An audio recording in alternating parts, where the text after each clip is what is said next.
دنیا کے 5 ایسے لینڈ لارڈ جو اپنی گورنمنٹ کے سامنے نہیں جھکے اور کسی بھی قیمت پر اپنا گھر بیچنے پر رضامند نہ ہوئے۔ زیم ٹی وی کی ویڈیوز پہ ایک بار پھر سے خوش آمدید۔ اپنی ساری زندگی کی کمائی سے بنایا ہوا گھر ایک ہی جھٹکے میں کوئی کیسے بیچ سکتا ہے، اور وہ بھی تب جب گورنمنٹ یا کوئی بلڈر آپ سے زبردستی خریدنا چاہتا ہو۔ آج ہم آپ کو ایسے 5 گھر دکھائیں گے جن کے مالکان اپنا گھر خالی نہ کرنے کی ضد پہ اڑ گئے، چاہے ان کو سرکار کا سامنا کرنا پڑا یا کسی مالدار بلڈر کا، لیکن انہوں نے اپنا گھر خالی نہ کیا۔ آئیے شروع کرتے ہیں۔ Number 5، Austin Springs. Washington D C میں واقع بڑے بڑے اپارٹمنٹس کے بیچ میں دبا ہوا یہ گھر آسٹن اسپرنگز نامی شخص کا ہے۔ 1980 میں جب اس جگہ پر بلڈنگز بننے کا آغاز ہوا تو کئی لینڈ لارڈز نے بلڈرز کو اپنی زمین یا گھر بیچ دیا، لیکن آسٹن اسپرنگز نے بیچنے سے صاف انکار کر دیا۔ آسٹن کا ماننا تھا کہ بلڈر اس کی جگہ کی صحیح قیمت نہیں لگا رہے۔ جب آسٹن کو اس کی منہ مانگی قیمت نہ ملی تو اس نے اس جگہ پر پیزا شاپ کھولنے کا پلان بنایا، لیکن ہوا کچھ یوں کہ آسٹن بینک کا قرضی ہو گیا اور اس کو اپنا یہ گھر آدھی قیمت پہ بیچنا پڑ گیا۔ آسٹن نے یہ گھر ایک بلڈر کو $7,50,000 میں بیچ دیا، جبکہ وہ $15 لاکھ کی مانگ کر رہا تھا۔ Number 4، Yang. پہلی بار دیکھنے سے ایسا لگتا ہے کہ شاید یہاں پہ زلزلہ آیا ہے، لیکن اس 3 منزلہ عمارت کے مالک یانگ نے اس کو بیچنے سے صاف انکار کر دیا تھا۔ چائنا کی بڑھتی ہوئی آبادی کے پیش نظر جس جگہ یہ گھر موجود ہے وہاں چائنیز گورنمنٹ کو ایک ہائی ٹیک انڈسٹریل پارک بنانا تھا۔ یانگ کے گھر کے پڑوسیوں نے تو گورنمنٹ کے آگے ہار مان لی، لیکن یانگ چائنیز گورنمنٹ کو کورٹ لے گیا۔ سرکاری بلڈرز نے یانگ کے گھر کی پانی کی سپلائی، گیس اور بجلی کا کنیکشن تک کاٹ دیا۔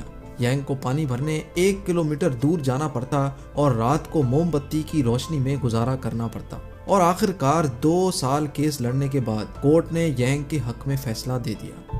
نمبر 3، میز فیلڈ۔ واشنگٹن میں چھوٹا شہر ہے جس کا نام ہے سیئٹل۔ وہاں موجود ہے ایک شاپنگ مال جس میں ایک عجیب و غریب سا سوراخ نظر آتا ہے، لیکن قریب جا کر دیکھیں تو پتا چلتا ہے کہ یہ مال ایک چھوٹے سے گھر کے ارد گرد بنا ہوا ہے۔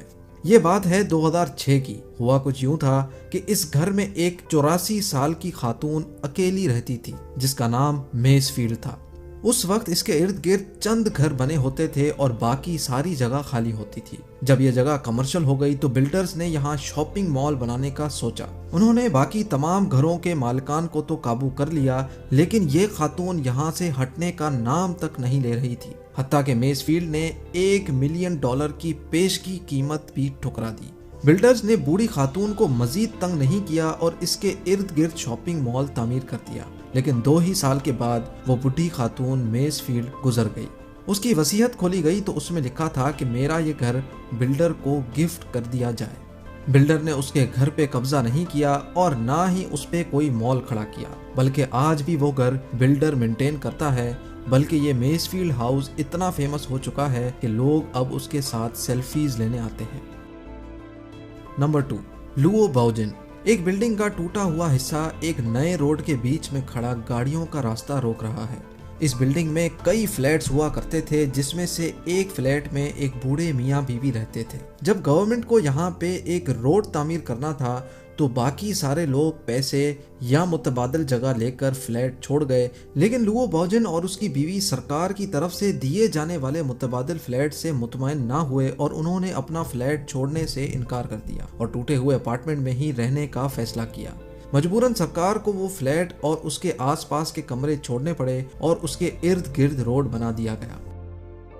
اور اب باری ہے نمبر 1 کی۔ جاپان میں نریتا ایئرپورٹ کے بیچ میں ایک فارم بنا ہوا ہے۔ جب جاپنیز گورنمنٹ کو اس جگہ پر ایئرپورٹ تعمیر کرنا تھا تو وہاں موجود فارمرز نے اپنی زمین سرکار کو دینے سے صاف انکار کر دیا۔ کئی فارمرز آپس میں مل گئے اور کافی احتجاج بھی ہوا اور کورٹ میں لمبے لمبے کیسز بھی چلے۔ آخرکار فارمرز کے حق میں فیصلہ آ گیا اور سرکار کو مجبوراً ایئرپورٹ کا صرف ایک ہی رن وے بنانے کی اجازت ملی۔ فارمرز آج بھی وہاں ٹھیک ایئرپورٹ کے بیچ میں اپنے گھروں میں رہتے ہیں۔ ان کی گھر کی کھڑکی یا ان کے فارم پہ کھڑے ہو کے ایسا لگتا ہے کہ رن وے پہ کھڑے ہیں۔ ناظرین، یہ وہ ممالک ہیں جہاں کی قومیں زندہ دل ہیں اور عدلیہ انصاف پسند۔ مجھے امید ہے آج کی یہ ویڈیو آپ کو ضرور دلچسپ لگی ہوگی۔ ویڈیو کو ضرور لائک کریں اور ہمارا چینل زیم ٹی وی ضرور سبسکرائب کریں۔ اگلی ویڈیو میں دوبارہ ملیں گے۔ اللہ حافظ۔